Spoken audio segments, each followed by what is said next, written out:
क्या आप भी स्टॉक मार्केट में कंसिस्टेंसी मेंटेन नहीं कर पा रहे हैं?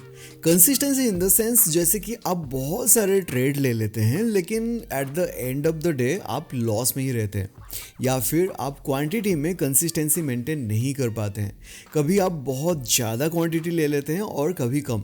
जिस दिन आप ज़्यादा क्वांटिटी लेते हैं उस दिन मार्केट में मूवमेंट नहीं होती है, और जिस दिन कम क्वांटिटी लेते हैं उस दिन बहुत ज़्यादा मूवमेंट हो जाती है मार्केट में।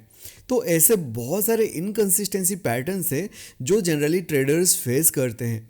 तो आज हम इसी टॉपिक के ऊपर डिस्कस करने वाले हैं कि how to maintain consistency in the stock market.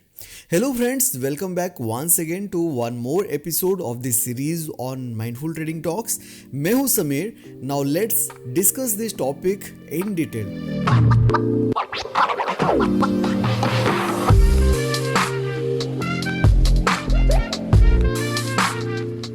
Okay, so हम स्टॉक मार्केट में तरह तरह की साइकोलॉजिकल इश्यूज फेस करते हैं, और मैं अपने सारे एपिसोड्स में आपको इन सारी साइकोलॉजिकल इश्यूज की सॉल्यूशंस बताता हूँ।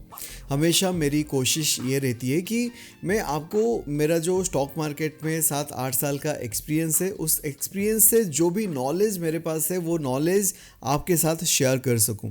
तो आज जो टॉपिक हम डिस्कस कर रहे हैं ये एक कॉमन इशू है जो ऑलमोस्ट सारे रिटेल ट्रेडर फेस करते हैं। सबसे पहले चलिए ये डिस्कस करते हैं कि इनकंसिस्टेंसी हम किस किस सिनारियो में फेस करते हैं। तो सबसे पहला पॉइंट जो है वो ये है कि हम तब इनकंसिस्टेंसी फेस करते हैं जब हमारे पास प्रॉपर नॉलेज नहीं होती है। तो lack of knowledge is one of the scenario. जब हमें मार्केट के बारे में प्रॉपर नॉलेज नहीं होती है, हम मार्केट को एक मनी मेकिंग मशीन की तरह कंसिडर करते हैं। हमें तब ये लगता है कि मार्केट में कोई भी एक स्टॉक खरीद लो और स्टॉक प्राइस ऊपर जाने के बाद स्टॉक को बेच दो और प्रॉफिट कमाओ। लेकिन रियल लाइफ सिनेरियो में ऐसा नहीं होता है। जब भी हम किसी भी स्टॉक में पोजीशन बनाते हैं, स्टॉक प्राइस नीचे चली जाती है, फिर हमें लॉस दिखने लग जाता है।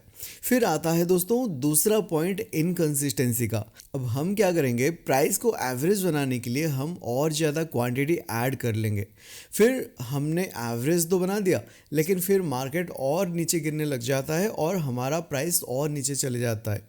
फिर दोस्तों हम क्या करते हैं ना, अगर हमारे पास पैसा है तो ठीक है, अगर नहीं है तो हम क्या करते हैं, किसी से या तो फिर उधार ले लेते हैं या तो फिर लोन लेके फिर से एवरेज बनाना शुरू कर देते हैं। और दोस्तों ऐसे धीरे धीरे हम बहुत ज़्यादा क्वांटिटी, ह्यूज क्वांटिटी ऐड कर लेते हैं वो पर्टिकुलर स्टॉक में। और जैसे ही उस स्टॉक का प्राइस हमारे बाइंग प्राइस के आसपास आ जाता है, हम डर के एग्जिट कर देते हैं। अब यहाँ पे हमने कोई प्रॉफिट नहीं कमाया। अब दोस्तों जो नेक्स्ट सिनारियो है वो ये है कि हम कितने ट्रेड एक दिन में लेने वाले हैं उसका कोई फिक्स नंबर हमारे पास नहीं होता है। हमें जब जहाँ पे जो सेटअप सही लगता है हम ट्रेड ले लेते हैं, या फिर हमें जब भी कहीं से कोई भी इन्फॉर्मेशन मिलता है हम उस बेसिस पे ट्रेड लेना शुरू कर देते हैं। तो इस चक्कर में होता क्या है, हम अपने माइंड को कंट्रोल नहीं कर पाते हैं, इतने सारे पोजीशन हम मैनेज नहीं कर पाते हैं, जिसके वजह से हमारा लॉस हो जाता है, या फिर प्रॉफिट को ज़्यादा दिन अपने पास हम नहीं रख पाते हैं। दोस्तों अगर आपने भी ये सारे प्रॉब्लम को फेस किया है एंड अभी भी ये सारे प्रॉब्लम्स को फेस कर रहे हैं, then listen to me carefully. The only solution to the problem is proper knowledge, good amount of experience in the market, right mentorship, right mindset and discipline within yourself। अपने अंदर वो self control लेके आइए।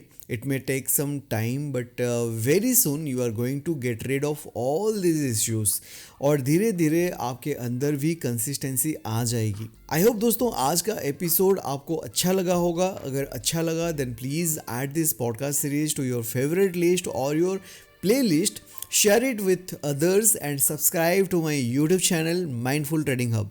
मिलते हैं फिर अगले episode में। Till then thank you so much and stay tuned.